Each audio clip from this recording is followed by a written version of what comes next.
explain this wild night in like 1,000 words or less? What was it like? No, I can't. It's just it's playoff basketball. You have two really competitive teams going at it, and laying it out on the line. And there's just adversity going on both sides, just constantly. And the competition is that intense that it's creating that adversity. I do not have any updates on anybody. Like, we're just going to go back to our cave, and just recoup, and maybe I'll have some information for you tomorrow. So to that point, is Jimmy going to need another MRI? No, No. but I don't have any other update on him. And specific to Tyler, we saw he had a wrap around. I don't have information on that right now. But look, we just got guys grinding, getting through. This is what the playoffs is all about.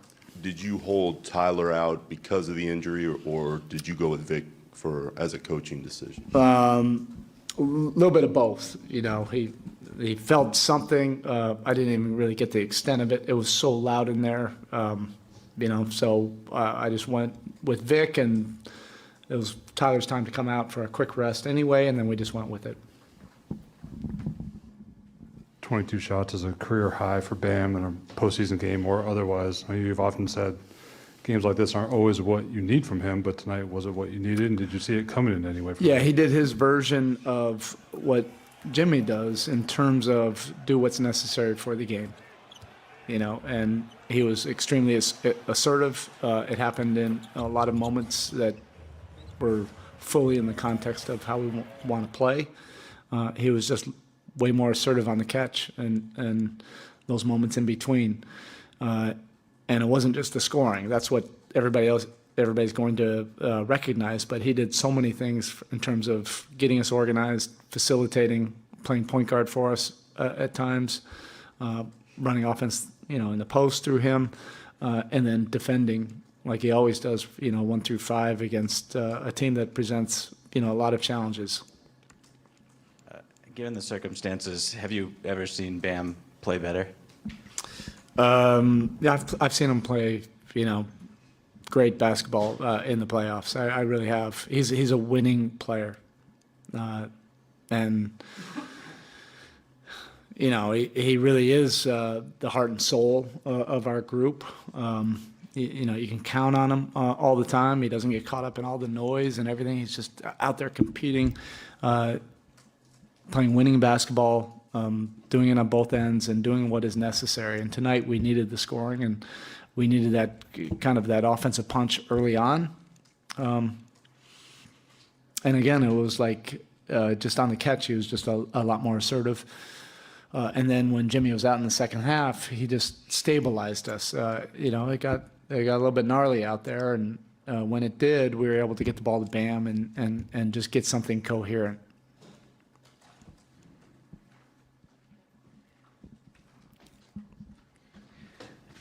Erik, you've talked about the swings in these series from game to game and maybe even quarter to quarter. What has your experience over the years taught you about handling those wild emotions and trying to find just a good space between games? Yeah, you have to stay present as much as possible. In both buildings, the noise gets extremely loud. We have guys that wear all their emotions on their sleeves. We have great competitors. So it's going to bring out everything, especially when you're playing against a great basketball team. It's going to bring out, the best in you, hopefully. It's going to bring out the anger in you sometimes. It's going to bring out frustration. It's going to bring out disappointment. It's going to bring out everything in between. But you have to stay present, and try to win the next possession. And that's going to be the case throughout this series. Erik, excuse me, in hindsight, what most explained the start that you guys had? And they haven't been happy with their starts a lot in the postseason. Has that been a point of emphasis to, jump on everybody, but particularly these guys now? You have two really good defensive teams. Okay, the first game they gave up the most points they've given up in the playoffs this year. Second game we gave up the most we've given up all year long, including the playoffs. So they were extremely angry and disappointed after giving up 118, and our guys, aren't used to giving up 127. So we knew we had to establish, a defensive mindset, and we were able to do that, from the beginning. But then also we were able to be efficient offensively, which helps. That just kind of fuels your defensive efforts. But you have two really competitive teams, and the margin for error on either side is not. It's so small that. You gotta stay the course through all the emotions and the ups and downs. But we talked a lot about Max the last couple of weeks and how much confidence the group has in him. What does it say about him to be able, in that moment late in the game, to hit that kind of shot? Yeah, it was a big shot, and we wanted him to be assertive. He offers a different kind of menu, to our offense. So we were going to Bam in the post, going to him with the elbows. Running our normal pick and roll basketball, but we want to access, different parts of our menu. And Max and Duncan, Tyler, they provide a different part of our menu, and that was really important. Even the triggers he was creating throughout the course of the game, but he's fearless. So even in a moment like that, he thinks the whole play is being run for him. And you appreciate that kind of confidence. Maddox, go ahead with Zoom. All right, we'll take one from Zoom. Anthony Chiang, go ahead. Hey, Spel. Regarding Vic, he didn't play in the first half, but just in the second half, how important was his on-ball defense just to help fill some of the void left behind at that end by Jimmy? Yeah, I think everything about it, it just speaks to his competitive character. That was not easy. We went with a slightly different rotation because Kyle came back. That is going to force some changes throughout the rotation. So he didn't play in the first half. We've had so many guys that have had to take on different roles and sacrifice. We say it's always easy to sacrifice when you're not the one doing it. And he's had to sacrifice, many times, and that wasn't easy. That wasn't necessarily the way we were going to go the first half. It just things were going really well. We just kept going with that, and then all of a sudden, boom, you have somebody Jimmy is not going to go in the second half, and then him to be stable enough and not be frustrated and not be rolling his eyes and oh, okay, now I get an opportunity. He's just steady, stays the course. He's made himself available, made himself vulnerable through this whole process. He's prepared behind the scenes, and his minutes in the second half were so important defensively.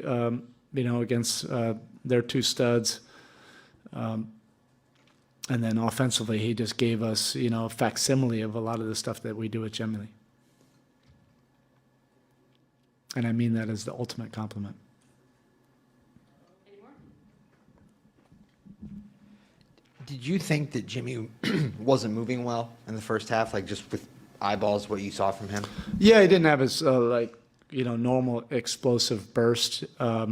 He's been able to manage this, and I think the next 2 days will be really important, obviously. But he's a great competitor. So even when he's out there, he was able to be efficient and he's able to defend. His competitiveness will overtake everything, and he's going to put it all out there. And at halftime, really, the trainers, made the call. I just feel like we've been in this situation a lot with a few of our guys. We almost have to restrain them, and we get it and we love it about them, how they're wired, but we also don't want to be irresponsible. Well, following up on exactly that, you guys have had plenty of experience with it, but if Jimmy has to miss a game, I don't even want to go there yet, Nick. what would change the most? I don't know. Let me get back to our cave and assess. I literally haven't even had a chance to talk to our trainers, and then I'm getting cursed out if I talk to our trainers in front of our players. That's why we love the guys in the locker room. Okay, thank you.